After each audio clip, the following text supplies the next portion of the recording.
Hello, I'm really glad you're here. On this channel, I share simple, quiet stories about life, love, and the little feelings we all go through. If that sounds like something you enjoy, don't forget to subscribe. Every subscriber gives me a little more encouragement to keep telling these stories. Now, let's begin today's story. Morning light poured through the windows of Eleanor's light bridal shop like honey spilling over the old wooden floorboards, nestled between two cedar-clad buildings on Cambria's main street. The shop sat quietly beneath eucalyptus trees, where the ocean breeze never stopped brushing across the sun-faded roof tiles. Claire Morgan pushed open the door, the soft chime of the bell greeting her like an old friend. She wore a simple white linen dress, her hair tied in a loose bun, and her amber-brown eyes held a dreamy, yet grounded look like someone living in a beautiful dream she still wasn't sure was real. I'm here, Eleanor. From behind a soft white curtain, Eleanor stepped out, her silver hair pinned up, her figure elegant in a deep teal silk robe with pearl buttons. She had once designed stage costumes in San Francisco, before retiring and opening this bridal boutique, holding on to the most beautiful chapter of her life. You're early. My bride. Nervous. I woke up at 5:30 this morning.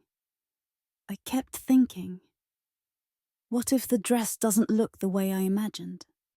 Then we start again, but trust me, you won't have to. Eleanor nodded toward the mannequin by the window, where the dress stood, catching the sunlight. The lace shimmered like seashells. The waist gathered gently, the skirt flowing like waves meeting the shore. Claire walked over and touched the sleeve's edge. Oh my God, it's exactly like in my dream. Even better. Go on. Try it on. I timed the light just right, makes everything look a little more magical. Claire smiled softly and stepped into the fitting room. Outside, a white SUV pulled up to the curb. Dylan Reeves got out. As calm as ever, he wore a rolled-up linen shirt, dark jeans, and held a paper coffee cup in one hand, a small bundle of lavender wrapped in twine in the other. He stepped inside just as Claire emerged from the changing room. For a moment, the world went still. Sunlight streamed through the skylight, glinting off the lace, casting Claire in a haze of morning mist. Dylan stopped mid-step, eyes flickering, then steadied with a quiet smile. I think I just walked into a dream. I feel like I'm in a perfume commercial, only better. Dylan walked over, handing her the lavender bouquet. Its soft scent blended with the pinewood floor, gentle as an instrumental lullaby. Lavender. You once said if we had to get married somewhere without the ocean, it should at least smell like this. I remember. But we have both now. The sea and the scent. Eleanor stepped back, observing them like a director from behind a velvet curtain, hands clasped, eyes holding that quiet awe of someone who had witnessed hundreds of love stories and still found them miraculous. You two really are something. The girl made of light. The quiet man. A June wedding in Cambria. Nothing could be more perfect. I still can't believe I'm about to be your wife. And I still can't believe you said yes. That part's real. I meant it. Then from now on, all of this will be real too. They stood there, in silence, wrapped in sunlight and dried flowers. But across the street, a pair of sunglasses slipped off. A woman stood still, her eyes fixed on the bridal shop window. Jude Arliss, photographer, shoulder-length black hair, sharp-featured face, camera strapped at her side, had just stepped out of Moonstone Muffins. She was about to cross the street when her gaze froze. Claire in the wedding dress, Dylan smiling. Jude didn't move. 1 beat, 2 beats. Her eyes narrowed slightly, as if trying to confirm something impossible. Then she turned away, walking briskly down the sidewalk, her hand tightening around the camera strap. But what pressed against her palm wasn't a lens. It was a memory, one she thought she had sealed away years ago, now thrown open in the sunlit street. What is it? You were staring at someone. No, nothing. Just thought I recognized the bakery owner. You know her. I'm not sure, maybe mistaken. I already sent our style board to the photographer. She said she'll meet us next week to scout locations. Want to come? Jude, right. Yeah, Jude Arliss. Dylan paused for a split second, barely noticeable. But Eleanor looked up, her silver eyes sharp as frost, locking onto him. Just one glance. Then she returned to her work. Claire didn't notice. The name sounds familiar. Probably because she's photographed a lot of couples around here. Her work feels like little scenes from a movie that never got made. Dylan nodded slightly. He reached for his collar, adjusting it unconsciously as if his skin was burning in a place the light hadn't touched. The dress is perfect. All that's missing is a bride's confident smile. Claire laughed, bright as iced tea on a summer afternoon. Dylan looked at her, eyes softening, though something deep inside still stirred. Claire changed back into her regular clothes, carefully packing up the dress. As they left, Jude rose from the bench and walked toward the boutique. She pushed open the door. The bell chimed softly. I knew you'd come back. You knew the moment I stepped out of the muffin shop, didn't you? You still walk like someone carrying a dream that refuses to die. I've seen that walk before. I didn't know it was her, Claire, when I took the job. I know, but now you do. And he doesn't. I can't say. Should I back out? You could, but if you stay, at least be honest. Not to me, to yourself. In Jude's hand was the printout with Claire's name. She folded it and slipped it into her pocket. Every memory had returned. And this time, she wasn't behind the lens as an outsider anymore. Thursday afternoons in Cambria were as gentle as a cup of Earl Grey gone cold. Claire sat at Salt and Sage, a seaside cafe where pots of lavender and sage filled the air with a soft, sweet fragrance. The place overlooked the ocean-weathered wood tables, mismatched chairs, walls covered in film photographs, each one like a frozen memory bathed in the faded light of California's coast. Claire arrived 10 minutes early. She sat at the back corner table, where sunlight poured through the glass, her notebook already open, a highlighter in hand. Across the page, wedding photo ideas, Jude Arliss. She had never met the photographer in person, but Jude's work spoke to her instantly. No theatrics, no dramatic poses, just honest moments, glances, fingertips brushing, smiles half-formed. Each photo felt like a story only half told. When the little bell above the cafe door chimed, Claire looked up. Jude stepped in, white shirt with long tails, cuffed jeans, camera slung casually over one shoulder without a trace of showiness. Her chin-length black hair framed a face all sharp lines, softened by something unspoken. Her eyes, Claire noticed them first, were both piercing and tender, like a lens wiped clean by real feeling. Jude scanned the room until her gaze landed on Claire. She walked over, gave a small nod. Claire. Jude Arliss. Just Jude is fine. Please, sit. I've been looking forward to meeting you in person. Jude sat down across from her, placing the camera beside the ginger tea a server had just brought over. She didn't take off her sunglasses, but pushed them up into her hair as she settled in, revealing dark brown eyes shaded by things they'd seen too much of. I looked over the sample photos you sent. Your perspective's interesting. You picked a lot of shots without faces. Just hands, silhouettes, glances. I guess I think love lives in the small, unclear things. The way someone looks at you when they don't know you're watching. That kind of thing. Jude smiled for the first time since sitting down. A slight, sideways smile, beautiful without trying to be. That's exactly why I said yes. I don't usually take jobs where the couple's faces aren't front and center. Really? I want to capture who people are. Not the mask they put on, but what they reveal without realizing it. Claire fell quiet, as if she'd just learned something about this woman or about herself. I think I picked the right photographer. Jude nodded, opening her own notebook. I have a proposal. I want to do a separate shoot. Just you. No dress. No Dylan. No posing. Just you. In Cambria. The places you love most. Are you talking about, like, a portrait session? I'm talking about seeing you. If I don't understand Claire, how can I capture Claire's love? Claire leaned back a little, her fingers tightening slightly around her teacup. A strange feeling passed through her chest, like being seen too clearly, even by herself.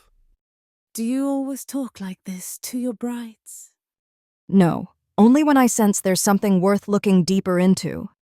The silence lingered a few beats. Claire lowered her gaze, then gave a soft laugh. I think I like that idea. Jude nodded, noting it down. Tomorrow morning, 7 a.m. The light is soft enough, then not too harsh. Doesn't expose what people want to keep hidden. Claire didn't know why, but her heart tapped a different kind of rhythm at those words. I'll be there. Moonstone Beach. I bike there whenever I need some quiet. That beach gets windy, but wind lets you see where people are fragile. They both smiled, but for very different reasons. Claire smiled because, for the first time, she felt safe speaking about herself without needing to guard anything. Jude smiled because something was now confirmed. Claire was good, Claire was real, and Claire was about to marry Dylan. Jude left the cafe first, when the door closed behind her.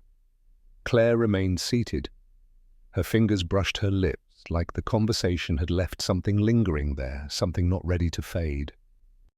The light at 7 a.m. on Moonstone Beach lay like a sheet of golden silk across the rough stones. The shore was quiet, save for the steady rhythm of waves crashing against the rocks and the distant calls of seabirds slicing through the morning mist. The wind carried the salt-brushed scent of the ocean, tinged with damp driftwood lining the tide's edge. Claire parked her bike near an old, weather-beaten fence. A beige sweater rested loosely on her shoulders. She wore faded jeans, a white button-down, her hair tied back, no makeup, no staging, just her exactly how Jude had asked. Jude was already there, standing behind her tripod with her back to Claire.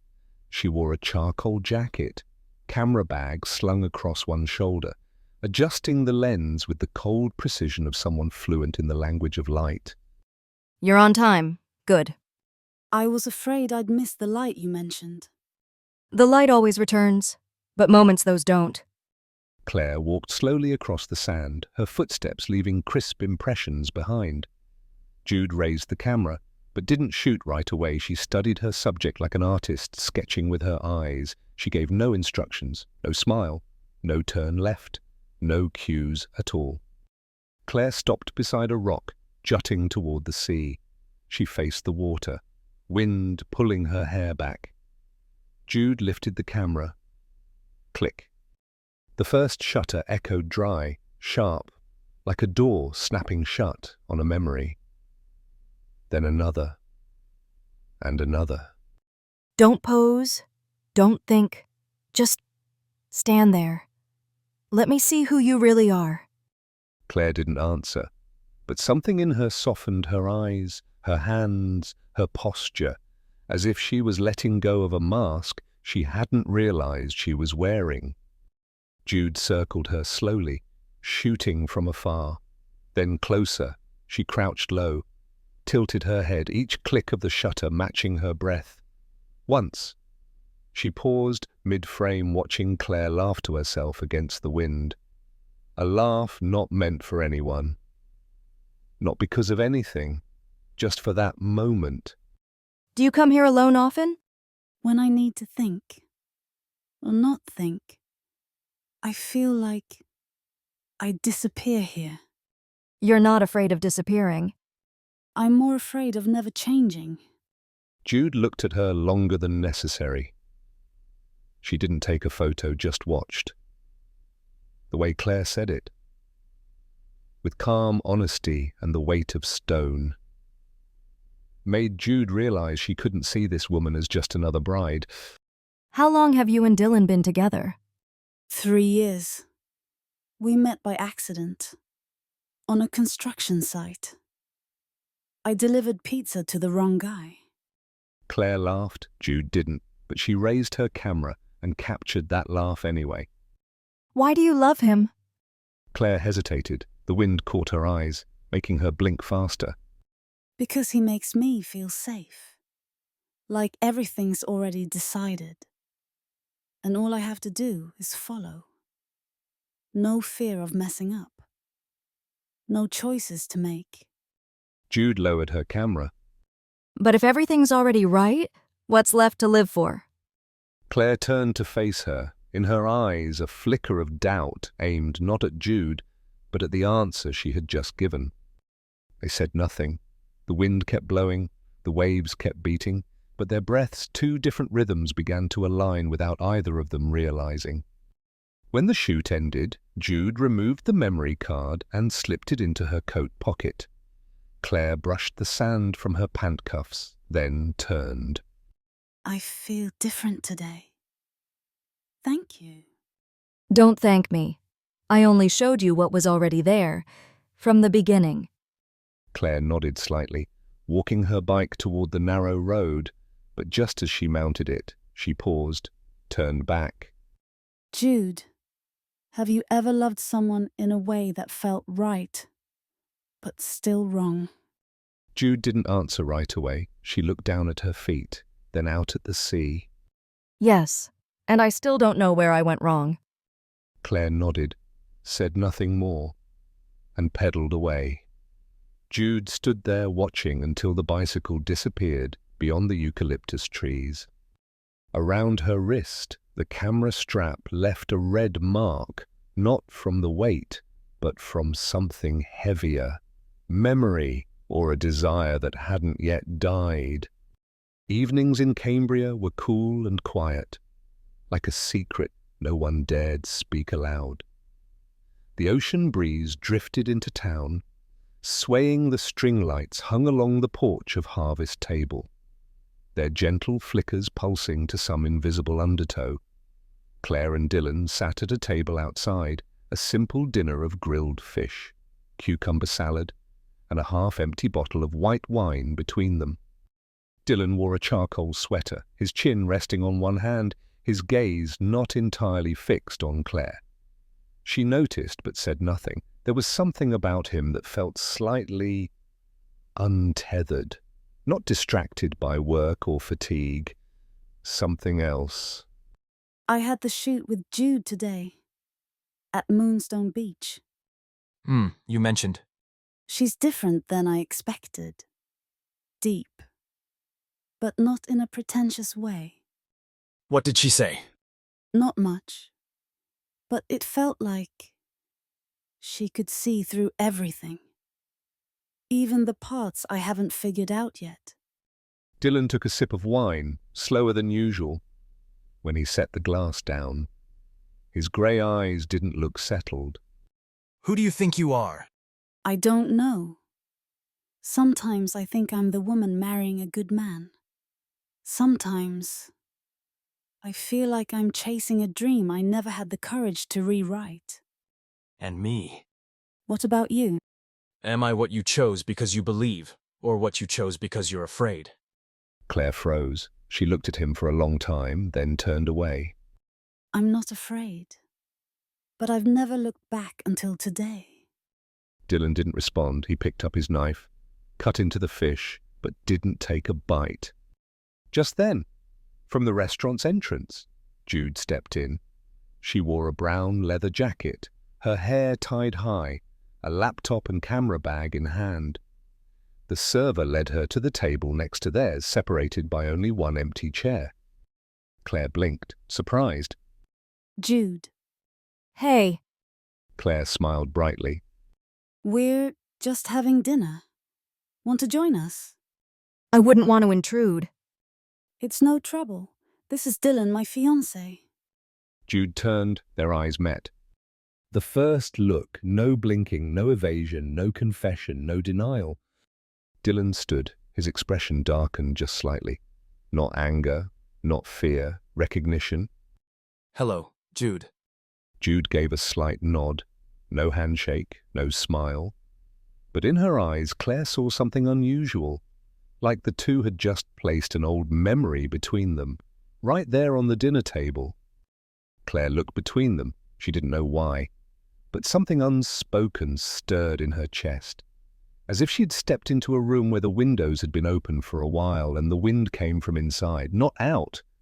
You two know each other. I once shot a series for Dylan, years ago. Yeah, back in Berkeley. Claire nodded, but her eyes no longer held the same clarity they had walking in. The wind picked up. Dylan's wineglass trembled softly. They didn't speak of it again for the rest of dinner. Jude finished first, left quietly. Dylan claimed he was tired. Skipped dessert. Only Claire remained, watching the light reflect in her wineglass, then turning to the ocean. On the water's surface there was no more reflection. But inside her, a faint light had sparked not from a lamp, but from a feeling. Something had not been said. And it wasn't small. A week after dinner at Harvest Table, the air in Cambria turned colder than usual. Mist blurred the rooftops, and by 6 a.m., kitchen windows were fogged with condensation. Claire sat on the cushioned bench by the window. Notebook open. Pen in hand, but the page remained blank. In the kitchen, Dylan made coffee. His movements were smooth, practiced, automatic. But Claire noticed he wasn't whistling like he did every morning. You're not eating. Not really hungry. I've got an early meeting. Need to go over the new design plans. Even though working from home feels that intense. Deadlines don't care where you work from. Claire nodded, asked nothing else, but her pen stayed hovering over the page. Her thoughts weren't on the lesson plan for her third-grade class. They were on a moment from 7 days ago, the glance exchanged between Dylan and Jude. Not long, not obvious, but not the look of strangers either. She'd tried to forget, told herself not to overthink. But the more she avoided it, the clearer it became. In the tiny details, the way Dylan said Jude's name, like someone who'd said it many times before. The way he averted his gaze when she mentioned the upcoming photo review. The silence that settled in him every time she left the house. Jude's sending over the preview photos tomorrow. Good. He didn't ask anything else. No. How do they look? Now, what do you think? No. Is she any good? Claire closed her notebook and stood up. I'm dropping by the studio this afternoon. Jude wants me to pick a frame for the large print. Want to come? I already have a meeting. Partner from Seattle. Go ahead. Tell Jude I said hi. Claire looked directly at him for a long moment, but Dylan only sipped his coffee. She turned away. Outside, the mist was beginning to lift, revealing thin streams of sunlight over the pine-lined street. Claire stepped into the yard, got on her bike, and pedaled off with a question rising louder in her chest. Why are people more afraid of eye contact than of words? Jude's studio was housed in a red brick building near the Seaside Arts District, once a boat repair shop. Now, repurposed into a small gallery space. Claire climbed the wooden stairs, hand tightening around her bag strap, heart beating just a touch too fast, not from nerves, but from curiosity about the photos, about herself in them, and about the woman behind the lens who had captured something she hadn't seen before.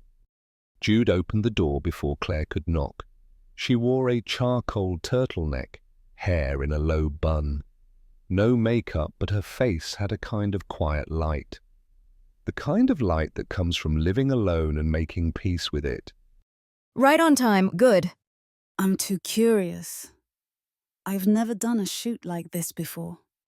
Jude stepped back. The studio was wide, hung with black and white prints and film photography, mostly portraits, side profiles, hands, backs, shadows. Almost none showed a direct face, as if Jude made a habit of not looking people in the eye through her lens. On the projector screen, Jude pulled up the photo set from Moonstone Beach. Each frame wasn't about posing, it was about revealing. A distant gaze, relaxed hands, shoulders sinking as if in a silent sigh. Claire stood still. She didn't know why, but her eyes began to sting. Is that really me? It's the part of you no one sees, unless they're patient enough. Claire turned. Their eyes met for the first time in an enclosed space, with no Dylan, no script, just the light of the photographs and a silence full of meaning. I guess I'm not a typical bride. You're a woman asking if she's choosing what's right, not just what's reasonable. Claire flinched, not at the words, but at how precisely they landed. How do you know that? Because I once chose what was reasonable, and it killed the part of me that was alive. Claire sat on the linen-covered chair. Jude walked over slowly, picking up a wooden frame and handing it to her. This is the one I selected for the large print. Want to change it? Claire held the frame. In the photo, she was looking down, wind sweeping her hair to one side. Her face wasn't smiling, not sad either, just real. So real it hurt. I didn't know I looked that lonely. It's not loneliness, it's honesty. You didn't fake happiness in that moment, and that is why it's beautiful. Claire was silent. Her fingers touched the edge of the frame, tracing it lightly. Have you ever loved someone you couldn't say by name? Yes. And if they were about to marry someone else? Jude inhaled deeply, very slowly. I wouldn't interfere, but I wouldn't pretend I didn't know. Claire looked up. Their eyes met again. This time, neither looked away. And in the breath that lingered between them, something quietly shifted course. Late afternoon. Orange gold sunlight streamed through the window of Dylan's home office, casting long strips of light across the wooden desk. He sat in front of his laptop. The design plans open, but his eyes weren't on the screen. In his hand was a cold coffee cup. In his mind. Claire's words from that morning echoed Jude sending the previews tomorrow. The door was slightly ajar. Claire was in the living room, talking to her mother on the phone, laughing softly. That laugh, natural, deep, like it came from a part of her that had existed long before him, made Dylan look up. On the small table near the window, Claire had left her tablet. The screen was still on. The photo app was open. Dylan walked past, about to set down his cup, but the light caught one of the images and made him pause. It was Claire, a side profile, her eyes looking out to sea, hair tousled, shoulders bare in the wind. Her face wasn't smiling, but it wasn't sad either. It held something else. Something Dylan didn't recognize, not the Claire he had breakfast with, or not the woman he planned the guest list with, or debated cake flavors or RSVP fonts. He swiped to the next. A tighter shot, Claire squinting slightly into the sun, like she was trying to remember something, or trying hard to forget. Then another her back to the lens, walking across the rocky beach. Her hair caught mid-air, like a stroke of ink on white canvas. And then one frame, Claire looking straight into the camera, straight at the photographer, with a gaze Dylan had never received. He pulled his hand away like he'd touched a live wire, took half a step back, stood still. His heart beat faster, not out of jealousy, out of fear. Claire stepped in from the hallway, a glass of water in hand. She saw Dylan standing next to the tablet and paused. Oh, I forgot to lock the screen. Jude sent the preview link today. Dylan didn't answer right away. He looked at her, then back at the photos. They're beautiful. You'd look different. Different how? Like someone I've never met. I thought that too. Sometimes I don't even recognize myself. Claire sat down on the linen chair. Dylan remained standing, hands in his pockets, eyes on the window. The question in his head kept circling. When did you start looking at someone else with eyes like that? Jude. She's talented. She sees things people don't realize they're showing. Claire looked up. That wasn't just a compliment. Sounds like you've experienced that firsthand. Dylan turned, one beat, then a slight shake of his head. No words. Not everyone has a lens like that. Claire nodded lightly. She didn't press, but her eyes held on him for a few extra seconds, long enough to register that dodge, not loud, not dramatic, but unmistakable. No more words followed. Claire stood and left the room. As the door clicked shut behind her, Dylan sat down, elbows on his knees, forehead resting in his palm. On the screen, Claire's photo still glowed.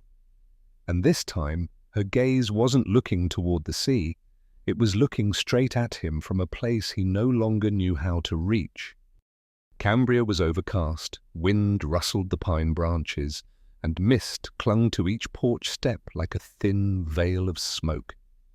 Dylan pulled up outside the roadside hardware store, the one he stopped by every weekend to check orders for his new architectural project. A ritual. A way to stay grounded in the familiar. He stepped inside. Same scent of freshly cut lumber, same soft crackle of the old radio. The store owner, a grey-haired man, sat behind the counter reading the newspaper. Dylan gave a nod and walked down the center aisle between rows of steel fixtures. Turning the corner by the display of wooden hinges, he stopped, just ahead. Standing with her back to him, reading plywood specs, was Jude. No hat, no sunglasses, no camera. Just a woman in a black jacket and jeans, quietly scanning a label like any other customer. Dylan didn't speak right away, but Jude's shoulders tensed just slightly as if she already knew he was there. You come here often. Jude turned, no surprise in her face, no smile either. Only when I need something that won't snap halfway through. Like wood or people. Wood's easier to fix. Dylan stepped closer, but neither of them closed the space between. They stood a breath apart, not near, not far, just close enough to see what was never said out loud. Claire doesn't know. I know. And I don't plan on telling her. Then don't. But don't pretend either. Dylan looked over at the screws and nails lining the shelf. His voice dropped low, barely above a whisper. I didn't think I'd see you again. Not here. Not near her. I didn't come for you. I came for the photos. Then I met her. And it felt like someone up there decided to mix up the pieces on purpose. Are you going to tell Claire? I don't know. I don't want to, but I won't promise I won't. Silence, thick and slow, like wet paint that wouldn't dry. If you tell her, everything will fall apart. Or maybe, if I don't, she'll figure it out anyway from you. Dylan's hands curled into fists, but he didn't move. Jude looked at him for a long moment, then stepped back. I'm not the person I was back then, and I don't want to fight.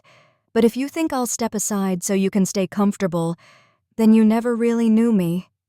Jude turned and walked away, leaving behind only the faint scent of wood and rain. Dylan stood still, on the shelf in front of him. A bold printed sign read, "Nothing lasts if you cover up the floor inside." Saturday morning, Claire stopped by the roadside cafe, the same place where she'd first met Jude. The air was crisp, but the sky was clear. She ordered a cappuccino, sat at the window table, notebook open but unwritten. Today. She'd told Jude they were meeting to pick a color tone for the wedding prints, but the real reason wasn't in the palette box. Jude arrived on time, as always. Long coat, soft grey scarf, barely any makeup, but her eyes, the one thing that never lies, held something deeper, as if she'd just walked through an emotional collision Claire hadn't yet seen. You saw Dylan recently. Jude looked up. 1 second, no more, but enough. He didn't tell you? He did. Just not much. Said it was a coincidence. And you believe that? Claire didn't answer. She turned her cup slowly. The foam was beginning to dissolve. I don't know what to believe, but I know. Something doesn't line up. Do you feel it, or do you know it? Instinct. That thing women have when they see two people who claim they don't know each other, but look at each other like they remember everything. Jude stayed still. She placed both hands on the table, fingers interlaced. Do you want to know because you need the truth, or because you're afraid of being lied to? I want to know because I can't marry someone who keeps a room locked inside. Whether it's a room for memories or for lies. Jude looked directly at her, this time. Their eyes met with no dodging, no deflection. I loved Dylan. Deeply, honestly, but wrongly. And I was the one who left. Claire wasn't surprised, but her fingers tightened on the coffee cup handle. Why? Because I realized he didn't love the real me. Just the version of me that fit into the life he was building. Claire stayed quiet, then gave a short laugh, not from joy. I'm about to marry a man who two different women both felt couldn't love their real selves. Feels like a cosmic warning. You're not like me. You stayed long enough to ask. I left before I could even try to understand. Claire looked out the window. Yellow leaves drifted slowly onto the sidewalk. Are you in love with him again? No. And me. Do you love him? The reversed question caught Claire off guard. Jude didn't press, didn't search her face. She simply placed the question like light touching a place Claire didn't want to look. They sat in silence. When Jude stood to leave, Claire gently touched her hand, not gripping, just resting. If I asked what you see in me, what would you say? You're someone standing at the edge, not fallen, not jumped, just there. And you? I'm someone who's already fallen, which is why I know not every fall has to be feared. Jude slipped her hand away gently and walked out of the cafe. Claire remained, looking out through the window at nothing clear, but everything in motion. Claire didn't tell Dylan she'd taken the day off from teaching. She didn't tell anyone she'd driven nearly 4 hours from Cambria to Berkeley, a place once part of Dylan's past, now the beginning of a question she couldn't let go of. On paper, she was visiting an old college friend, Lily, now working at a campus bookstore. But in truth, Claire had come with a different purpose to find out what really happened between Dylan and Jude, and why. When they looked at each other, she felt like she was standing outside a door with no key. Berkeley in April was cool and clear. The breeze weaving through streets lined with ginkgo trees shedding yellow leaves like late letters never sent. Claire parked near the central plaza and stepped into the old bookstore with the hand-carved wooden sign that read Oak and Ink. Claire. Oh my God, I can't believe this. How long's it been? 4 years? No, 6. That's insane. They hugged, quick, simple, but real. You in that long coat, you look like you're about to star in a French indie film. Maybe. I'm living a version with no subtitles. Lily laughed, but her eyes studied Claire more closely as if sensing something hidden in the hug. You okay? I don't know, but I need to ask you something. About Dylan. Dylan Cooper. Do you remember Jude? Lily paused mid-shelving. Jude Whittaker. Photographer, dark hair, intense eyes, always shooting at the student fairs and art shows. That's her. They were together. Right. Lily looked at Claire for a long moment, then moved behind the counter and poured her a cup of hot tea. They weren't just together. They lived together for almost 2 years. Everyone thought they'd get married. Then out of nowhere, Jude left. No explanation. Dylan was wrecked for months. Claire sat up straighter. The tea in her hands trembled slightly, not from heat. He's never mentioned her. Not once. I'm not surprised. Dylan's always been good at burying what he doesn't want to remember. And you know what's strange, Jude? She wasn't the type to just run. But the day she left, everyone said, her eyes looked like someone who had to choose between 2 kinds of pain, and accepted the cost. Claire stared out the bookstore window, outside. Students passed like wax melting mid-step. I think I need to know the truth. Before I marry someone I don't fully understand. Then you should talk to someone. There's a girl, Morgan, she was in Jude's art class. She works at the campus library now. I'll text you her number. Claire nodded, still holding the cup, though something inside her had already cooled not from the wind, but from the slow unraveling of something she thought was solid. She felt like she was tracing someone's footsteps in the sand, and the wind was starting to rise. Claire stood outside the Berkeley Library, where the late afternoon sun streamed through tall glass panels, casting long beams of light across the marble floor. She took a deep breath, steadying herself before stepping inside. The interior was so quiet she could hear the turning of pages. Claire walked to the information desk, where a woman with short hair and glasses was focused on her computer screen. Hi, I'm Claire. I have an appointment with Morgan. Oh, Claire, yes, I'm Morgan. It's good to meet you. They shook hands. Morgan led Claire to a quiet corner of the library, where a large wooden table and 2 leather chairs sat tucked beneath a tall window. Lily said you wanted to know more about Dylan and Jude. Yes, I know they both went to school here. And I just want to understand their relationship better. Morgan nodded, her gaze thoughtful, as if searching back through years of memory. Dylan and Jude were one of those couples everyone noticed. They collaborated on art projects, attended exhibitions and seminars together. Their connection was deep but complicated. Complicated how? Jude was passionate about photography. She lived and breathed art. Dylan was more practical. He wanted stability, a mapped-out future. That difference between them slowly became a gap. Claire listened, her heart pounding faster. What Morgan described sounded eerily close to her own relationship with Dylan. So what happened between them? Jude left. One day. She just packed up and disappeared. Dylan was devastated. He had no idea why. Later, Jude sent him a letter. She said she needed to find herself again, that she couldn't keep living in a mold she didn't belong in. A chill ran down Claire's spine. She remembered all the times she'd tried to mold herself into Dylan's vision of an ideal wife. Did Dylan ever talk about Jude? Not much. He avoids the topic, but I think Jude left a mark, a deep one. Claire stayed silent, watching as the sunlight outside faded. She felt like she was standing at a crossroads, needing to decide if she would keep walking a path she hadn't fully chosen. Claire, I don't know what your relationship with Dylan is like, but I do know this: you have to live as your real self. Don't become someone else just to fit into someone else's dream.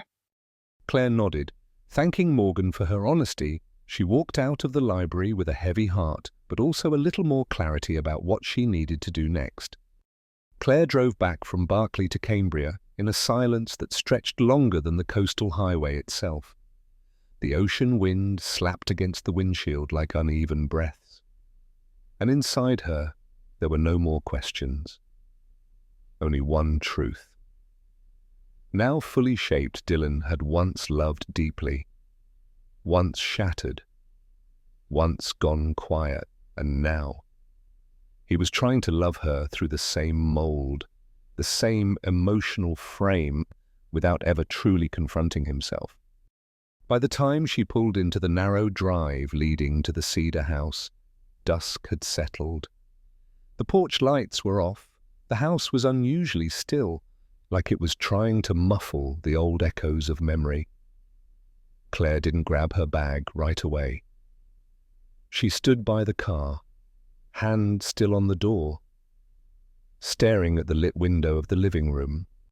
Dylan sat on the linen chair, laptop on his lap, eyes fixed on the screen. He didn't look up, not at first, but she knew he could always sense her presence, like the way people grow used to morning light. Claire stepped inside. The door creaked softly but sharply, not like usual. Dylan looked up.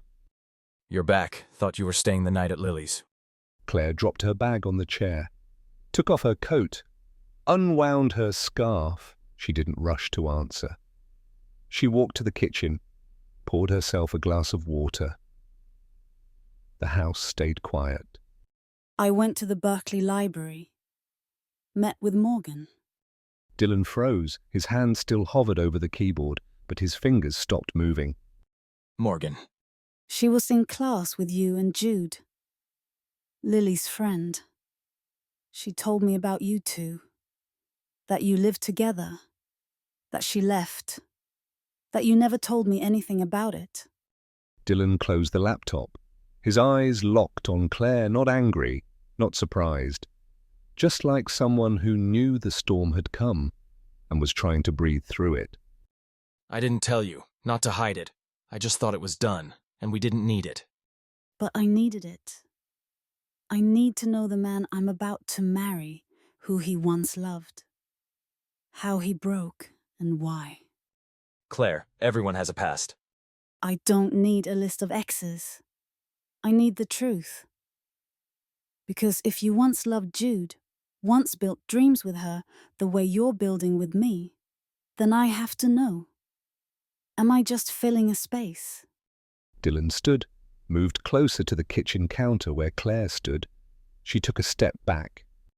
You're not a replacement. You're a choice. You're who I want now, and for what's next. Then why do you flinch every time I mention Jude? Why didn't you ask a single question when you saw her photos of me? Why does your gaze still carry memory, not distance? Dylan didn't answer right away. He bowed his head, bracing both hands on the counter. Because I still owe her an apology. Because I thought I could love without changing. And then I tried to shape her into someone who could fit the life I'd drawn. But she didn't belong in it. Claire said nothing, not because she was thinking, but because she was holding back tears. You're doing it again with me. No. Yes. You love the way I make you feel safe, intelligent, grounded. But you've never asked what I want. Do I want to live in Cambria forever? Do I want to marry soon? Or am I just flowing with your current? Dylan stepped back for the first time. He looked at Claire, not as a fiancé, but as a human being slowly pulling her hand out of his. Then what do you want, Claire? The question should have been asked long ago, but it only surfaced when everything had already started to melt. I want to be loved, not as part of a plan, but as a real choice. I want someone who sees me like Jude saw me through her lens. who sees both my strength and my fear, my light and my cracks. Dylan clenched his fists. He had nothing left to say, not because he lacked reasons, but because all his reasons now felt meaningless. Claire picked up her scarf, looped it gently around her neck. Her voice stayed soft, but it no longer trembled. I'm not leaving, but I'm not getting married. Not until I'm sure you see me. Not a second Jude. Not a perfect wife blueprint. She walked out of the kitchen, up the stairs, closed the door behind her. Downstairs, Dylan stood alone in the lit kitchen. The granite countertop reflected cold, unmoving light. And on it the wedding ring still rested in its velvet box, untouched since the day Claire brought it home. Saturday morning, Cambria sat under a haze as thin and weightless as time itself. Claire sat alone in the back room of a small bookshop, the place she was renting temporarily after leaving the cedar house by the woods. On the table, a stack of wedding invitations remained untouched. She had meant to send them out, meant to speak the words that would make them real. But now, they stood as quiet proof of something no longer certain. She looked out the window, where lavender bushes swayed gently in the breeze. Something in her stirred not to go anywhere specific, but to move, to feel that she was still living, not just waiting. As she passed Jude's studio, Claire stopped, not because there was something urgent to say, just because she knew Jude wouldn't ask why, wouldn't prod. She would listen like last time. Are you busy? Not for you. Claire stepped in. The studio still held that faint coldness, the scent of photochemicals and raw wood. Jude was drying a frame but set it down when she saw Claire. She didn't ask, just poured warm water into 2 plain ceramic cups. I don't know why I came. I just didn't want to sit alone. Then you did exactly the right thing. They sat, no tension, no rush, just 2 women reaching for a bit of quiet between too many decisions. I've put the wedding on hold.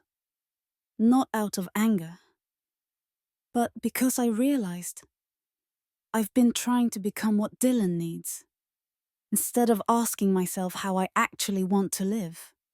Sounds like me, a few years ago. You felt that too. I thought love meant acceptance, but eventually, I realized if I kept going, I'd lose myself completely. So I left. Not because I hated Dylan, but because I couldn't love him if I had to disappear to do it. Claire stayed quiet. The words didn't sting. They just named what she had already begun to feel.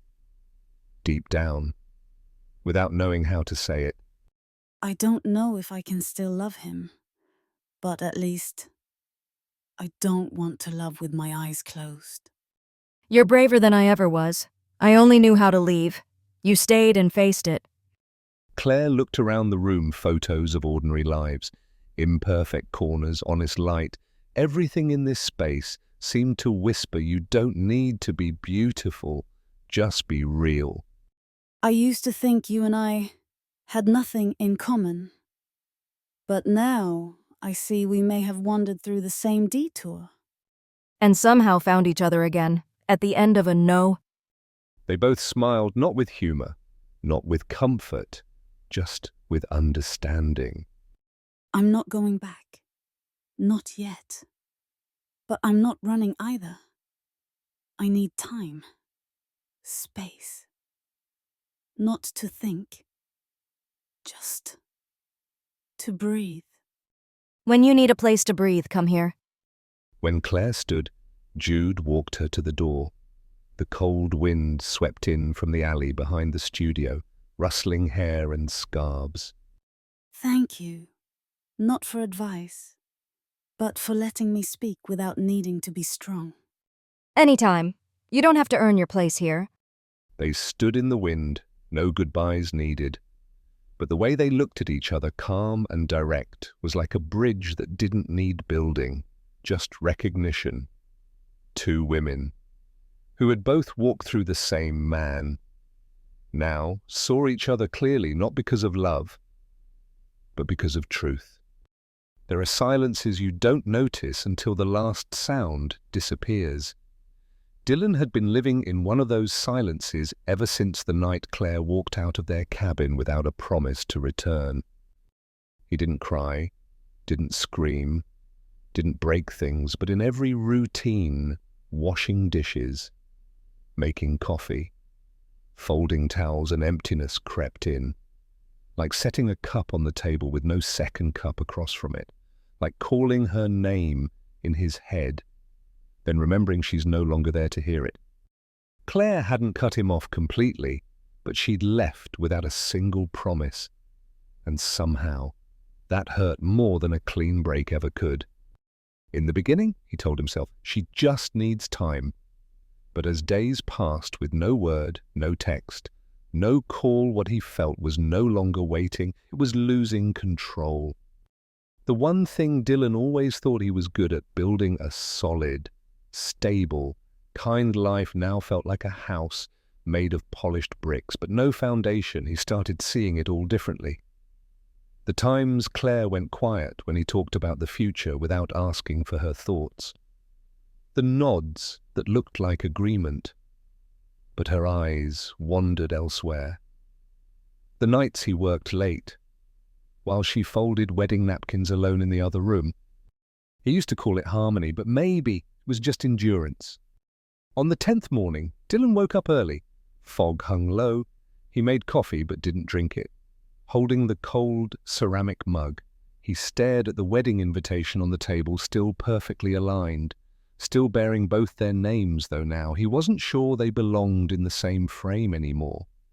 He picked up his phone, typed the message, then retyped. I miss you. Are you okay? Send it. Didn't wait. That afternoon, Dylan passed the little bookstore where Claire had been staying. He stopped across the street, didn't go in, but through the glass, he saw her writing in a leather-bound journal. Her face focused, neither sad nor angry, just calm, in a way that felt cold. She looked up, met his eyes, didn't look away, didn't smile, just stared, as if to say, "You being here doesn't change anything." Dylan turned and walked off. The Cambria wind tugged at his jacket. For the first time, he realized he wasn't someone's home anymore. Just a man watching a life move on without him. That night, he drove aimlessly, no destination. He stopped outside Jude's studio. He didn't know why. Maybe because Jude was the last person who had truly seen Claire, something Dylan had failed to do. He didn't go in, just stared at the swinging sign. A fleeting thought crossed his mind. What did they talk about? What had Claire told Jude that she never told me? He didn't doubt Claire, but he envied the way Jude had listened, envied the light Claire had found somewhere that wasn't him. The next day, Dylan showed up at the school where Claire taught. No warning, no plan. She stepped out of class, dark brown sweater, hair tied loosely, lesson plan in hand. She looked, stronger than she ever had with him. Claire. She stopped, not surprised. What are you doing here? I don't want to stay silent anymore. This isn't the place to talk. Then you choose the place and the time. I'll be there. Claire looked at him. Her eyes weren't harsh, but they weren't soft either. They were the eyes of someone learning to stand alone and unwilling to be pulled back in. 7 o'clock. Wisteria Lane. Behind the bookstore. 15 minutes. No more. Okay. She turned away, didn't look back. Dylan stood there as the wind swept through his coat, no one to fix his collar, no hand on his shoulder to steady him. And in that moment, he realized sometimes loss isn't when someone leaves, but when you're no longer the place they want to return to. Wisteria sat tucked behind the bookstore, hidden in a stone-paved courtyard, draped with old wooden trellises and thick wisteria vines. The lights inside glowed a soft amber. Jazz music whispered like breath, and the clinking of cutlery ticked like the quiet clockwork of a slower world. Claire arrived first. She chose the corner table by the window. The chamomile tea in front of her still carried steam. Her hands rested on the table, no tremble. No tapping, steady, like someone who had walked past fear and found calm on the other side. Dylan walked in. The moment he opened the door, their eyes met. No spark of joy, no smile, just recognition. Like two strangers who once shared a photograph, now quietly revisiting an old memory. Thank you for coming. I didn't come for you. I came because I needed to hear myself say this. Just once. He sat across from her. The waiter came by, and he ordered an iced black coffee. Claire didn't drink. She just watched. I know I messed up. I thought keeping things steady was enough. I didn't realize that in all that steadiness, you were disappearing bit by bit. No. You knew. You just didn't stop long enough to really see it. And I didn't speak up. I thought I could be your wife and still hold on to myself, but then I realized I was building a life where my voice had no place. Dylan looked down at his coffee. His hand clenched slightly, but he didn't argue, didn't defend. I never stopped loving you. I know. And that's the hardest part. Because love isn't wrong, but the way you loved, there wasn't room in it for me to truly breathe. You think Jude understands you better than I do? No. Jude just listened. And that's what I needed, someone who didn't define me by a role or a plan. Dylan looked up, pain in his eyes, but no resistance. So, what now? Is this goodbye? Claire held his gaze, no flinch, no softness. This isn't a goodbye. It's a boundary. I need to live as myself. If you want to walk beside me, you have to truly see me. Not the agreeable version. Not the easy one. Me with all the mess and fragility. Dylan said nothing. He nodded, like someone realizing, for the first time, that love doesn't save anyone unless it's built on truth. The cafe clock struck exactly 7:15. Claire stood, took her coat. He didn't reach for her, didn't ask. As she walked toward the door, Dylan spoke softly, not to stop her, but as a last attempt to say what he'd never fully managed to. Claire, if one day you give me a real chance, I'll learn to see, not just look. Claire paused, didn't turn, but she answered. When you've learned, I'll be somewhere being myself. She walked out. The night breeze brushed against her coat, inside. Dylan remained at the same table. No one took her seat. No one touched his half-finished coffee. Sunday morning in Cambria arrived in a soft mist, like the whole town was breathing on a slower rhythm. Claire made tea using an old porcelain kettle she'd found at a thrift market. Her hands moved gently, like someone afraid of waking the past, still hiding in the steam. She set the cup down on the wooden table, sat in the small chair by the window, and for the first time in months didn't reach for her phone the moment she woke up. She wasn't busy, she wasn't confused, she wasn't even sad. She was simply alone and not feeling empty. The new apartment was smaller than the cabin she once shared with Dylan. No fireplace, no wedding photos in progress on the walls, but it was enough for a woman learning to inhabit her own skin again after a long absence. Claire picked up her camera, the old Canon that had been tucked away in a drawer for 3 years. She wiped off the dust, changed the battery, reattached the strap. When was the last time she took a photo that wasn't for a deadline, a favor, an event? She walked into town and started shooting. No perfect framing, no light, balancing, just whatever moved her heart, a messy red-coated child staring into a bakery window, an old woman dozing behind a flower stand, 2 puppies tumbling at her feet in a blur of joy. None of the frames were perfect, but every one of them felt real. That afternoon, she went to an art class she'd thought about joining for 2 years. She sat in the back, spoke to no one.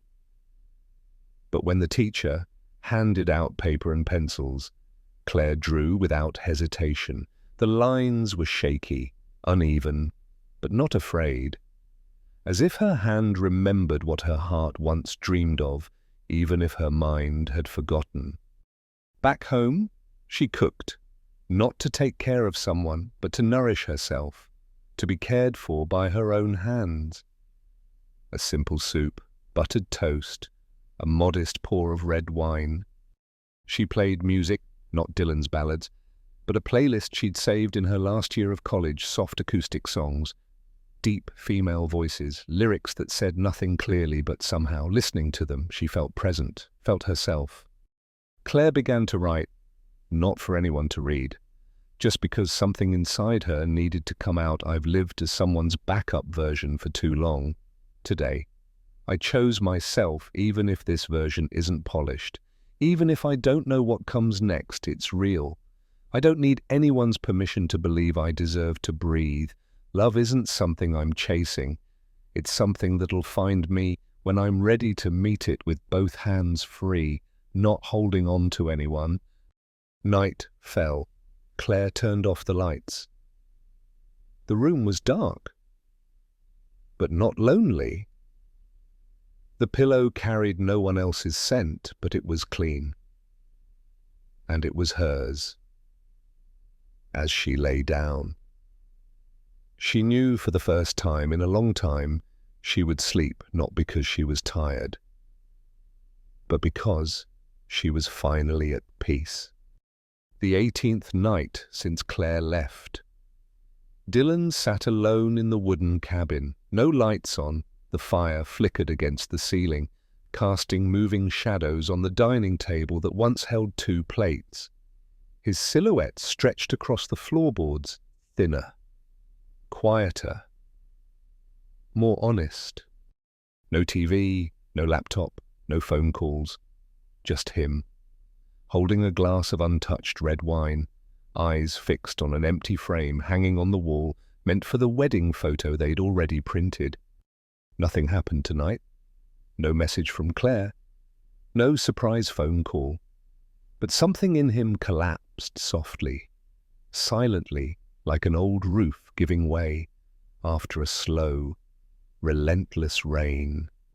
Dylan stood, walked into the bedroom, opened a drawer, and pulled out a small box filled with unfinished drafts, half-done photo projects.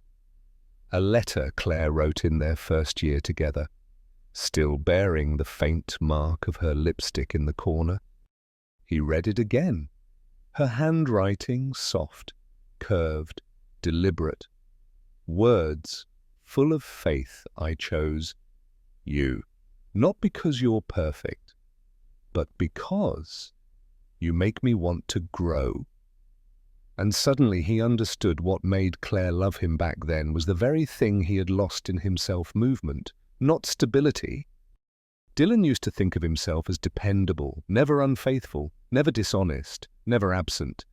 But now he saw it sometimes. Not leaving doesn't mean you truly stayed. He was physically present, but never really there. He hadn't asked. Was Claire tired? What did Claire want? Was she withering inside the stability he'd built? He loved her with kindness, but not with presence. And now, for the first time, Dylan admitted the truth he'd avoided his entire life. He had turned love into a plan, not a journey. He went to the bookshelf, pulled out Claire's old lesson planning notebook.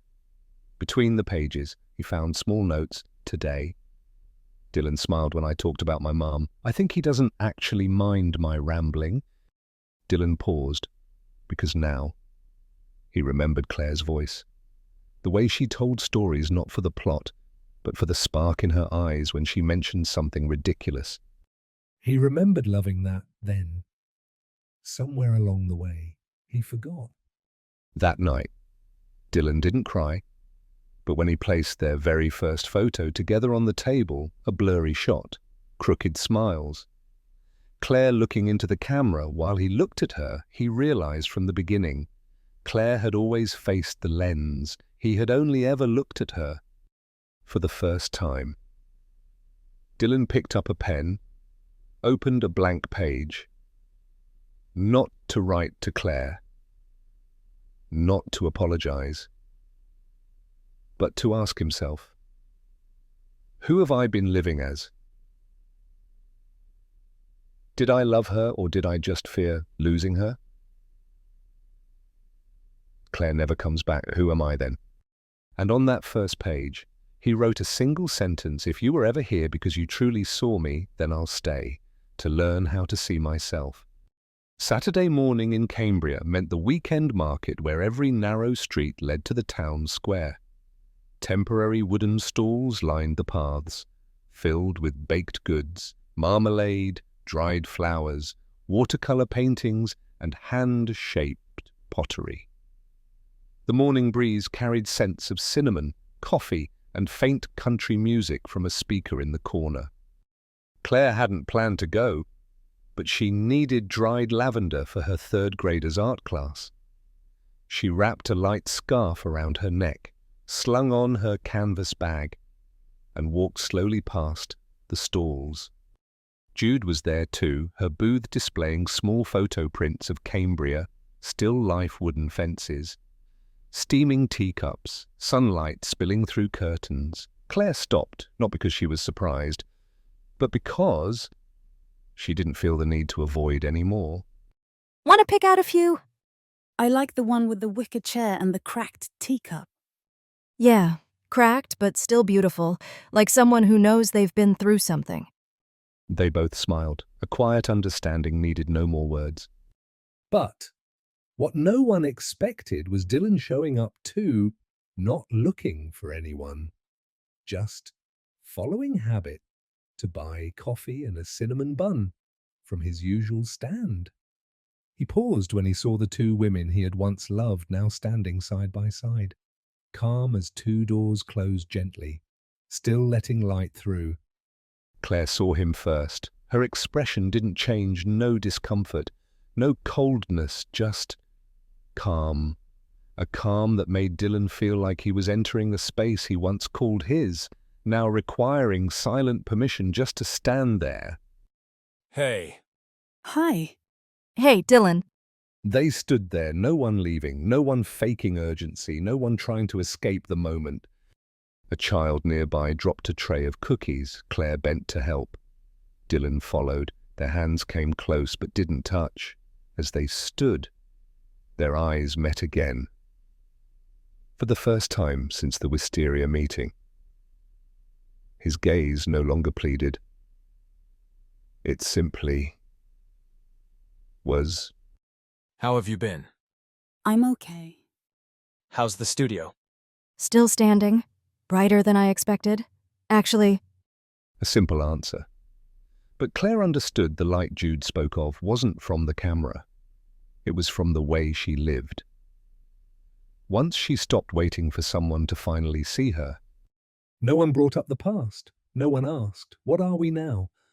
But in that moment, under the bougainvillea trellis, they were no longer roles, or wounds, or fault lines, just people. Dylan reached out to adjust Claire's scarf, not intimately, but because the edge had caught on her bag's strap. She didn't stop him. But when he pulled his hand back, Claire quietly said, Thanks, but I can fix it myself now. Dylan nodded, not sad, not disappointed, just like someone who finally understood a kind gesture is no longer a bridge but a farewell at the end of a long, honest journey. The afternoon after the market, Cambria returned to its quiet self. The stalls folded away, fallen leaves scattered over sun-washed bricks. The sky was misty, the sunlight slanting low through the trees, bright enough to cast shadows, soft enough to blur the lines. Claire stood outside Jude's studio, holding a photo she'd chosen that morning, the one with the wicker chair missing a leg and a broken teacup still with its lid. She had come back to pay for it, but deeper than that, it was a farewell. Jude opened the door, as if she already knew Claire would return. Come in, I just made coffee. I won't stay long. They sat in the late afternoon light, no lamps on, just the natural glow stretched across the wooden floor. I wanted to thank you For what? for listening without trying to understand everything. For not pushing me anywhere, just letting me stand still until I could see myself. Jude smiled. Her eyes held the quiet fatigue of someone who'd lived long enough to know some things don't need conclusions. You saved yourself. I was just there for a few miles of the road. I think if it hadn't been for you, I might have forgiven Dylan, not because I wanted to, but because I'd be afraid I was being too hard. Forgiveness isn't wrong. Just don't forget yourself in the process. Silence, not awkward, just full. And in that stillness, something quietly closed, not with grief or noise, but like a window gently shutting after the wind has passed. I'm leaving Cambria, not exactly running away. I just want to live somewhere where the streets don't whisper someone else's name. That's right. Sometimes you need a new city to relearn how to walk. Claire took out the photo. I want you to sign this one. I'll take it with me. It's not a pretty picture. But it's real. Jude smiled and signed her name in small letters at the corner of the photo. Claire took it, stood up. As she reached the door, she turned, not to stay, but to offer something she'd been holding in her heart.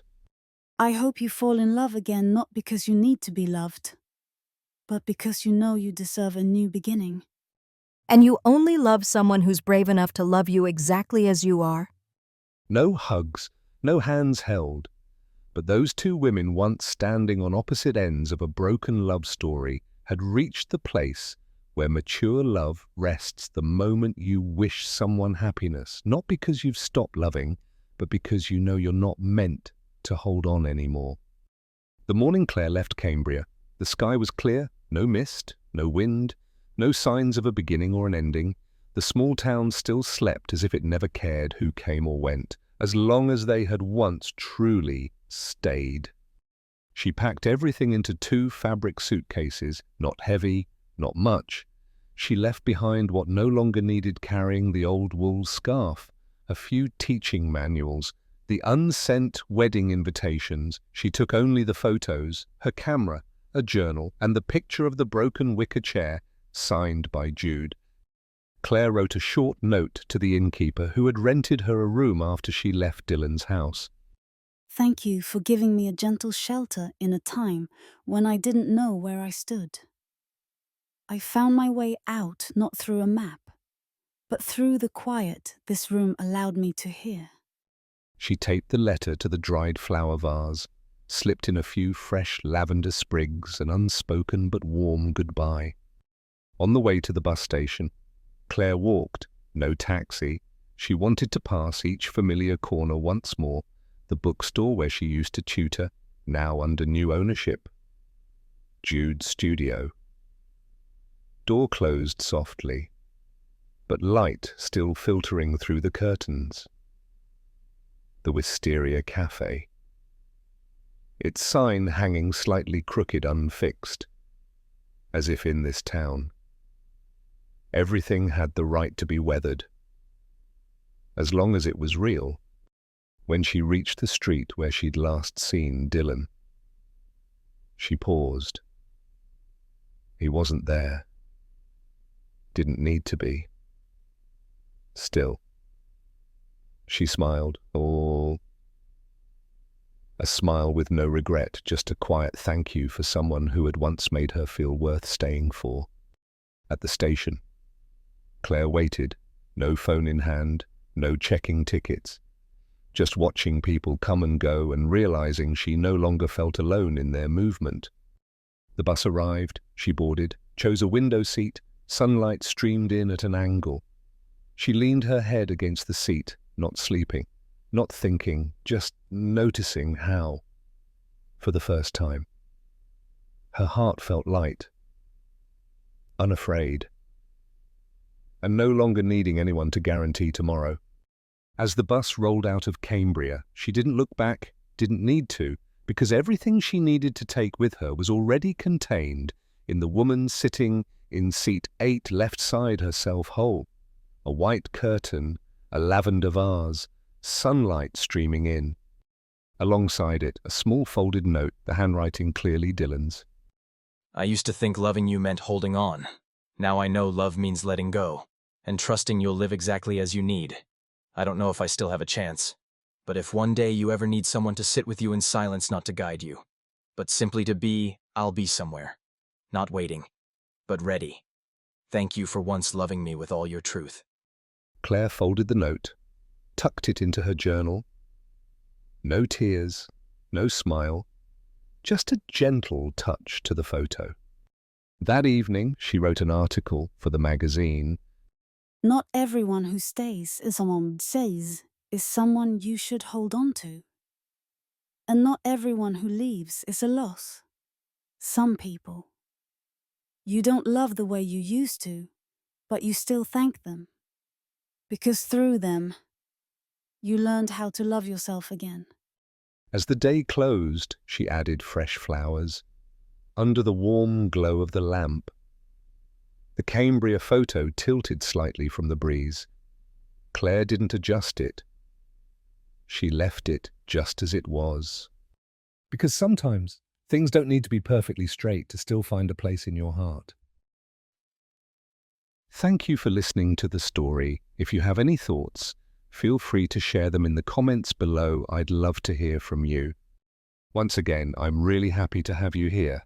Don't forget to subscribe so we can keep sharing more stories about life together. Take care and see you next time.